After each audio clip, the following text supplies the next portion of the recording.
अब हम दूसरा आर्टिकल लेने पढ़ रहे हैं। इसमें हमें क्या पढ़ना है कि ऑक्सीडेशन स्टेट की जो स्टेबिलिटी होती है वो हमको ये डी ब्लॉक वाले चैप्टर हमको किस तरह से समझाना चाहता है वो हमें देखना है। देखो, इलेक्ट्रोकेमिस्ट्री में ऑक्सीडेशन स्टेट को स्टेबल बताने का जो तरीका है वो अलग है, वो तुमने पिछले वाली वीडियो में समझ लिया। मैंने एग्जाम्पल दिया था एंड में कॉपर का, ठीक। अच्छा, अब जो है डी ब्लॉक में हमको ऑक्सीडेशन स्टेट समझने के लिए थोड़ा अलग सोचना होगा, ठीक है। देखो इसमें क्या होता है, सबसे पहले एक मेटल होता है,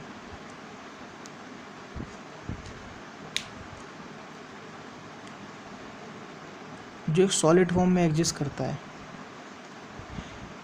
तो ये डी ब्लॉक वाले चैप्टर में सबसे पहले क्या किया जाता है, उस सॉलिड फॉर्म को गैसियस फॉर्म में कन्वर्ट किया जाता है,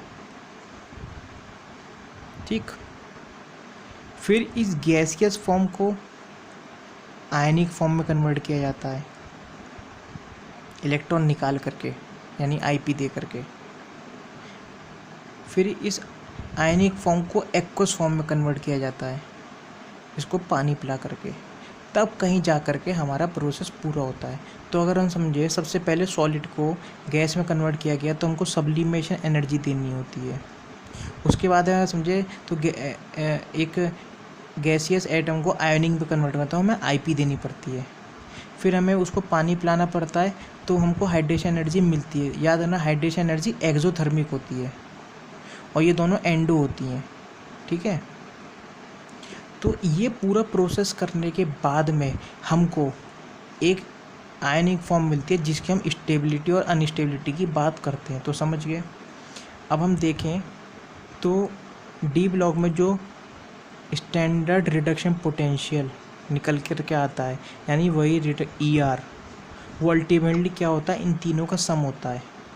sublimation energy plus IP plus hydration energy, इन तीनों एनर्जी के सम को करने के बाद में स्टैंडर्ड रिडक्शन पोटेंशियल या फिर कहें तो रिडक्शन पोटेंशियल निकल के आता है। और उसकी वैल्यू या तो निगेटिव होगी या पॉजिटिव होगी। वो वैल्यू देखने के बाद में फिर हम डिसाइड करते हैं कि जो हमारी ऑक्सीडेशन स्टेट है वो स्टेबल है या नहीं है।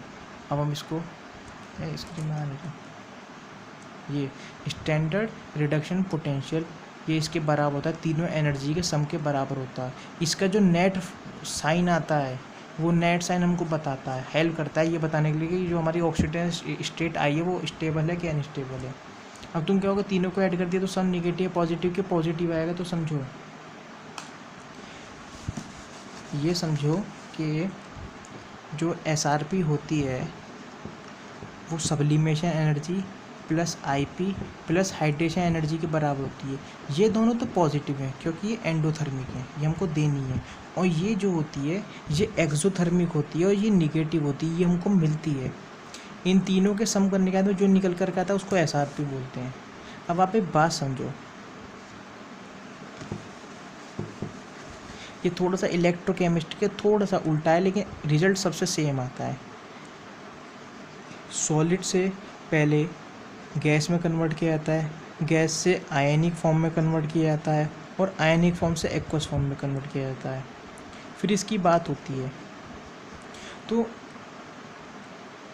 हम यहाँ तक लाने के लिए हमको पहले एनर्जी देनी पड़ी, फिर हमको हाइड्रेशन की फॉर्म में कुछ मिली, फिर नेट कुछ मिला जुला निकल कर के आता है। तो हमारा हमेशा टारगेट यहाँ से लेके यहाँ तक लाने का यही होता है कि हमको एंड में एनर्जी हमको मिलनी चाहिए। कुछ एनर्जी अगर हमको मिलेगी तभी हम केमिस्ट्री में वो रिएक्शन कराना पॉसिबल, मतलब फीजेबल होगा। मतलब सपोज़ करो हम लैब में हैं और लैब में हम इस रिएक्शन को करा रहे हैं, तो यहाँ पे हम एनर्जी देंगे, यहाँ पे हम एनर्जी देंगे अपनी जेब से पैसे खर्च करके, और यहाँ पे हमको मिलेगी। तो हम तो यही चाहेंगे ना बीइंग ह्यूमन की, हमको कि जो है हमको एनर्जी मिले ताकि हमारा कुछ जेब से खर्चा ना हो, जो हमारा खर्चा गया है उसको कन्वर्ट कराने में वो हमको वापस मिल जाए, हमारे घर से कोई खर्चा ना हो, वही हमारे लिए बढ़िया बात है। तो हमारी कोशिश हमेशा ये रहती है कि जो sublimation energy plus IP plus hydration energy है उसका सम निगेटिव आए। हमारी कोशिश रहती है कि ये हम जो चाहते हैं हाइड्रेशन एनर्जी हाई से हाई हो और ये दोनों लो से लो हो, क्योंकि ये हमको देने में तुम्हें पहले भी सिखाया था लास्ट ईयर कि केमिस्ट्री में हमारी कोशिश ये रहती है कि हमको देने वाली एनर्जी कम से कम देनी पड़े और मिलने वाली ज़्यादा हो, तो हमारे लिए बढ़िया बात है। अगर हम ऐसा कर पाए और हमारे स्टैंडर्ड रिडक्शन पोटेंशियल निगेटिव आ रहा है, तब हमारे लिए वो जो हमने स्टेट हमने जो ये वाली जो हमने स्टेट अचीव करी है, ये हमारे लिए फिर स्टेबल कहलाएगी अगर हम इसको निगेटिव बना पाए तो। समझो, अब इसको कोरिलेट करते हुए पढ़ना तो अभी तुम्हें बहुत अच्छे से समझ आ जाएगा। हमने लिथियम लिया सॉलिड स्टेट में, लिथियम को हमने सॉल्यूशन एनर्जी दी और वो गैस में कन्वर्ट हो गया। फिर हमने इसको आईपी दी और ये आयन में कन्वर्ट हो गया। और फिर हमने इसको पानी पिलाया, हाइड्रेशन एनर्जी हमको मिली और ये एक्वस में कन्वर्ट हो गया।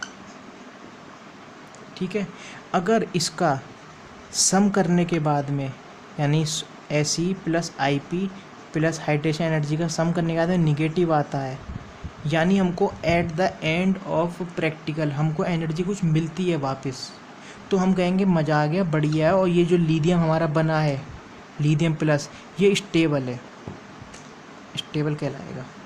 मतलब अगर रिएक्शन कर हमारे पूरा प्रैक्टिकल करने के बाद में, एक्सपेरिमेंट करने के बाद में अगर हमको कुछ एनर्जी अचीव होती हुई दिख रही है, यानी नेट सम निगेटिव आ रहा है और हमको अचीव होती हुई दिख रही है, तो हम ये कहेंगे हमारा एक्सपेरिमेंट सक्सेसफुल हो गया और हमने जो आयन बनाया वो हमारा स्टेबल है, बढ़िया है। ठीक है, अब इसको कंपेयर कर लो अपने इलेक्ट्रोकेमिस्ट्री के बेसिस पे। इलेक्ट्रोकेमिस्ट्री भी तो तुमको यही कहती है कि लिथियम जब इलेक्ट्रॉन लेता है, और ये तो तुमको याद ही है कि वो निगेटिव होता है। और अगर मैं तुमसे कहूँ कि वीडियो नंबर 1 की नॉलेज पे बताओ कि इनमें से कौन सी फॉर्म ज़्यादा स्टेबल होगी, तो तुम कहोगी कि ये तो निगेटिव है, ई नॉट आर, यानी SRP निगेटिव है, तो यानी ये रिएक्शन होना ही नहीं चाहेगी, तो ये जैसा है वैसा ही बना रहेगा, इट मीन्स कि ये स्टेबल है। तो देखो, अब तुम अभी इलेक्ट्रोकेमिस्ट्री की नॉलेज पे तुम क्या कह रही हो कि लिथियम प्लस स्टेबल है, और डी ब्लॉक वाली जो अभी तुमको इससे जस्ट 1 सेकंड पहले जो कंसेप्ट सिखाया उसके बेसिस पे भी क्या था, अगर SRP निगेटिव है तो वो जो हमने फॉर्म अचीव करी है एक नॉर्मल सॉलिड से, फिर गैस, फिर गैसियस आयनिक फॉर्म, फिर एक्वस फॉर्म, जो हमने फाइनली जो हम Li प्लस एक्वस फॉर्म में लेकर आए थे, वो हमारी तभी स्टेबल मानी जाती है जब SRP निगेटिव है। दोनों केस से हमने सीख लिया कि SRP निगेटिव होने से हमारी किस तरह होगी, यानी समझ रहे हो ना। दोनों केस हमको क्या सिखाता है, SRP के इन्वर्स प्रीपोज होती है स्टेबिलिटी ऑफ ऑक्सीडेशन स्टेट। ठीक है, ज़्यादा कंफ्यूज नहीं, मैं तुम्हें अगेन एक एग्जांपल से समझाता हूँ। पहले मैं उसी का एग्जांपल दूंगा इलेक्ट्रोकेमिस्ट्री से और फिर उसी का एग्जांपल दूंगा डी ब्लॉक से, तुम खुद आंसर करना। ये मेरे पास एक मेटल है और मतलब इलेक्ट्रोकेमिस्ट्री बता रहा हूँ, एक आयन है और वो उसका जो ये दे रखा है ई नॉट आर पॉजिटिव दे रखा है। अब मैं तुमसे कुछ बातें पूछूंगा और तुम उसका आंसर देना, जो मैं तुम्हें वीडियो नंबर 1 में सिखाया था, मैं यहाँ भी आंसर लिखता रहूँगा और तुम देखना तुम्हें समझ आता है कि नहीं। तुमको ये रिएक्शन दे रखी है, उसका रिडक्शन हो रहा है, उसका ई नॉट आर पॉजिटिव है। मैं तुमसे पूछूं कि अच्छा बताना ये रिएक्शन स्पॉन्टेनियस है, ये नॉन स्पॉन्टेनियस, तो तुम क्या आंसर दोगी? 1 सेकंड का पॉज लो और बताना क्या आंसर लोगी।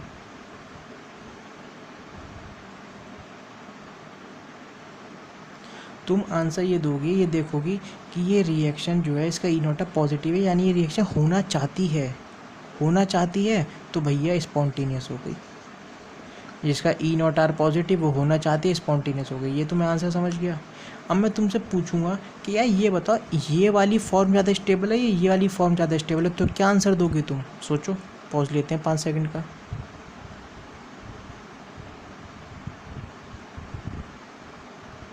तो तुम आंसर करोगी कि यार ये +2 से 0 में होना चाह रहा है, ठीक है, ये रिएक्शन होना चाहती है, तो हमारा जो ज़्यादा प्रोडक्ट फॉर्म होगा वो ये वाला होगा, यानी ये ज़्यादा स्टेबल हो गया। दे दिया तुमने आंसर, किसके बेसिस पर आंसर दिया तुमने? इलेक्ट्रोकेमिस्ट्री के बेसिस पे। अब मैं इसी सवाल को तुमको डी ब्लॉक के बेसिस पे पूछूंगा। मैंने तुमको बताया कि यार मैंने एक मेटल लिया था, मतलब एक एलिमेंट लिया था नॉट मेटल, और मैंने उसको सब्लिमेट कराया और वो गैस में कन्वर्ट हो गया। फिर मैंने उसको आईपी दी, वो आयन में कन्वर्ट हो गया। फिर मैंने उसको पानी पिला दिया, वो एक्वस में कन्वर्ट हो गया। और मैं तुम्हें ये बता रहा हूँ कि जो एसआरपी है या रिडक्शन पोटेंशियल जो है वो सबका जो सम था यार, वो करके ना पॉजिटिव आया। ठीक है, अब तुम मुझे कुछ सवालों का जवाब दो कि ये जो पॉजिटिव आया, अब मैं तुमसे पूछूंगा कि बताओ हमारा जो ये बन करके हमारे एक्सपेरिमेंट के जो एंड प्रोडक्ट बन करके आया है, ये हमारा स्टेबल होगा क्या अनस्टेबल होगा? सोचो।